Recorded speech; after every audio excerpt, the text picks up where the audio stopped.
श्री गुरु चरण कमलेभ्यो नमः। ये याद रखना है कि मैत्रेय मुनि विदुर महाराज की बात सुन रहे हैं गंगा जी के किनारे। विदुर जी ने पूछा, हे गुरुदेव, ब्रह्मन् कथम भगवतश्चिन्मात्रस्याविकारिण लेलया चापयुज्येरन् निर्गुणस्य गुणाक्रिया। हे ब्रह्मन, भगवान तो सुदबोध हैं, शुद्ध हैं, परिशुद्ध, और तीनों गुणों से परे हैं। वो निर्विकार हैं, परब्रह्म हैं, उनकी कोई इच्छाएं नहीं है। और आपने बताया कि वो लीला के लिए खेल खेल में और सृष्टि करते हैं। उनकी क्रिया केवल उनका लीला है। मेरी समझ में नहीं आया, क्योंकि एक बच्चा जब खेलता है तो उसके खेलने की इच्छा होती है अंदर से, तभी तो खेलता है। बच्चा तो खेलेगा नहीं जब इच्छा नहीं होगी। ऐसे ही भगवान तो निर्विकार हैं, निर्गुण हैं, वो तीनों गुणों से ऊपर हैं, वो परब्रह्म हैं। उनकी खेलने की इच्छा कैसे हुई? वो तो आप तो काम है, उनकी कुछ इच्छा नहीं अंदर। तो आपने ये शब्द कैसे कह दिया विरोध का? तो थोड़ा बताइए, मेरे को शंका हो रही है, इसको दूर करिए। तो मैत्रेय जी बोलते हैं कि देखो रे विदुर, तू तो अच्छा शिष्य निकला, बहुत अच्छे अच्छे प्रश्न पूछ रहा है।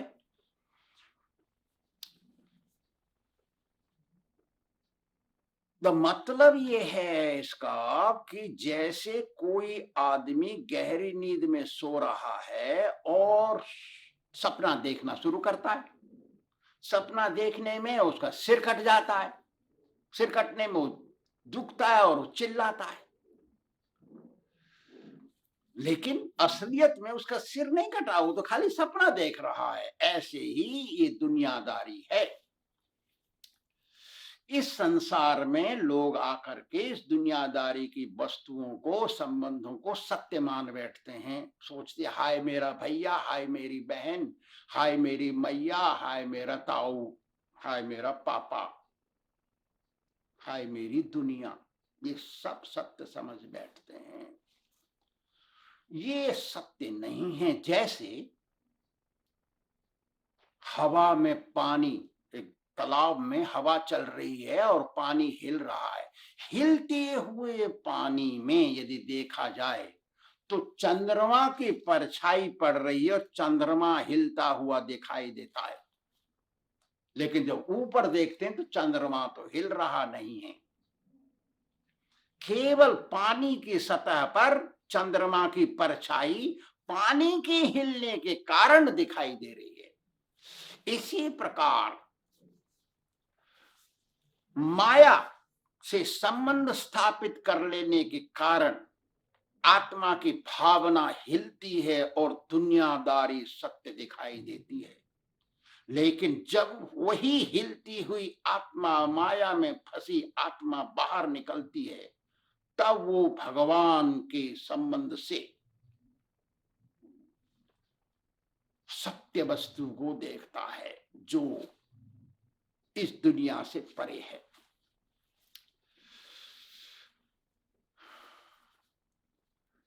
मिथ्या धर्मों की प्रतीति केवल माया के संबंध से होती है, लेकिन जो मनुष्य भगवान की सेवा दिल से करता है, उनकी भक्ति में लगा रहता है, तो यह माया और मिथ्या वस्तुएं, सांसारिक वस्तुएं, सांसारिक संबंध धीरे धीरे समाप्त हो जाते हैं,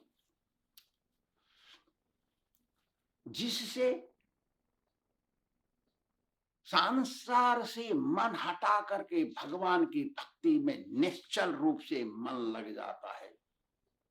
तो उसको कहते हैं स्थिर भक्ति, स्थिर भगत। जैसे कोई आदमी गहरी नींद में सोया हुआ है और उसको संसार का वातावरण कुछ नहीं मालूम, ऐसे ही कृष्ण भक्त संसार से सोया हुआ है। सांसारिक व्यवहार, सांसारिक संबंध, सांसारिक वस्तुएं उसको कुछ नहीं मालूम। अरे शिष्य विदुर, कृष्ण भक्ति एक वरदान है। क्यों? कि क्लेशाग्नि शुभदा है, सारे क्लेशों को दूर करती है और शुभ प्रदान करती है। आशीर्वाद, भगवान का आशीर्वाद मोक्ष लेके आती है। भगवान की भक्ति इतनी शुद्ध है। इस ऐसे सुन करके विदुर महाराज बोले, हे गुरुदेव, आपने जो कहा वो तो समझ में आ गया, ये तो बिल्कुल सच लगा है हमें, बिल्कुल सही है। आप अब बताइए कि भगवान परम स्वतंत्र हैं और प्राणी परतंत्र है, इसके बारे में आप बताइए। आप जैसे महात्मा, आप जैसे साधु, आप जैसे गुरुजी बड़ी मुश्किल से मिलते हैं। आप जैसों की सेवा करना बड़े भाग्य से मिलता है। आप जैसों की संगति, संगति को समझना पूर्व जन्म के पुण्य के संस्कारों से आता है। हे गुरुदेव, मेरे को आशीर्वाद दीजिए। तो विदुर जी कहते हैं, यश्च मूढ़तमो लोके यश्च बुद्धि परम गतः तो उभो सुख मेधेते क्लिश्यन्ति तरितो जनः। हे गुरुदेव, इस संसार में दो ही प्राणी हैं जो खुश हैं, खुशी हैं, सुखी रहते हैं। एक तो मूढ़ से भी मूढ़तम, माने पूरा बुद्धि नहीं उसके अंदर, पत्थर भरा है। दूसरा भगवान से जुड़ा हुआ शुद्ध भगत, जिसको आत्म साक्षात्कार हो गया है। ये दो आदमी ही इस संसार में सुखी हैं। बीच में जो लोग हैं उन्हीं को माया सताती है कि वो ना तो इधर के हैं ना उधर के हैं, इसलिए इनको माया सताती है, इनको माया लगी है, माया से संबंध है। हे ब्राह्मण, आपने पहले मुझे बताया कि भगवान ने महत्त्व आदि, पंचतत्व आदि वस्तुओं को सृष्टि करके उनमें विश्व रूप से, विराट स्वरूप से प्रवेश किया, जिससे इस संसार में सब कुछ उत्पन्न हुआ, प्राणी भर गए। ये आपने बताया पहले। अब मुझे बताइए कि भगवान ने प्रजापतियों को और मनुओं को कैसे सृष्टि किया, कैसे उत्पन्न किया, वो कैसे पैदा हुए, इस दुनिया में पाखंड कैसे आया, पाखंडी लोग दुनिया में पाखंड का प्रचार करते हुए दुनिया को गुमराह कैसे करते हैं, क्यों करते हैं, तथा ऊंचे वर्ण का पुरुष नीच वर्ण की स्त्री से संबंध बना करके बच्चा पैदा कर देते हैं, तो उसके थोड़ा प्रकार बताइए, कितने तरह के होते हैं।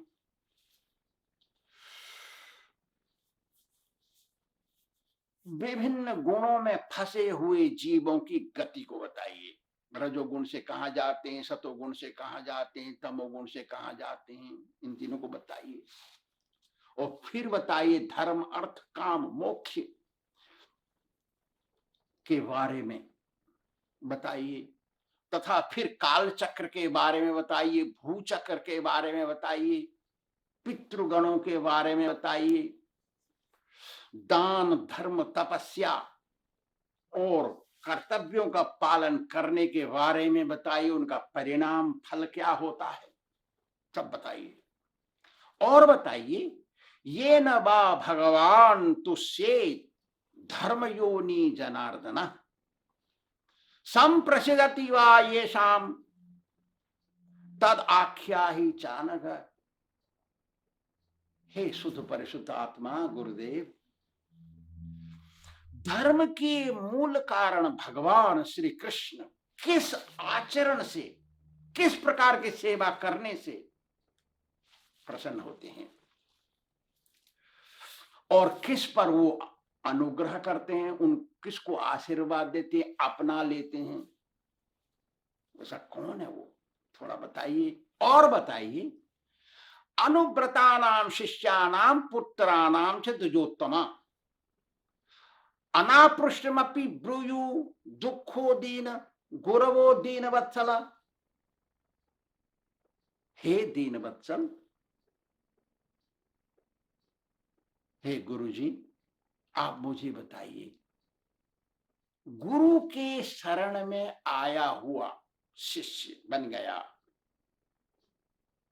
उससे गुरुजी पुत्र की तरह व्यवहार करते हैं, ऐसा ऐसा यदि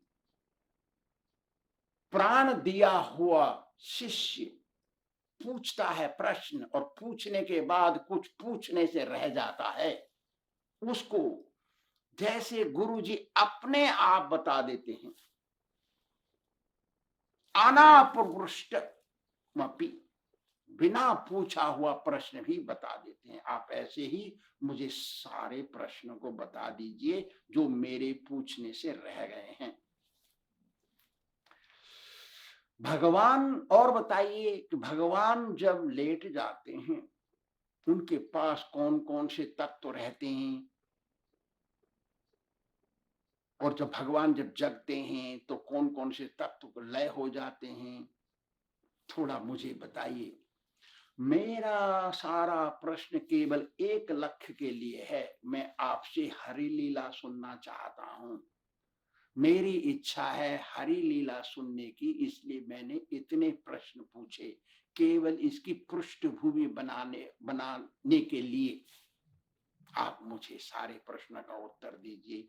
हे गुरुदेव, आपको नमस्कार है। श्री राधा गोविंद भगवान की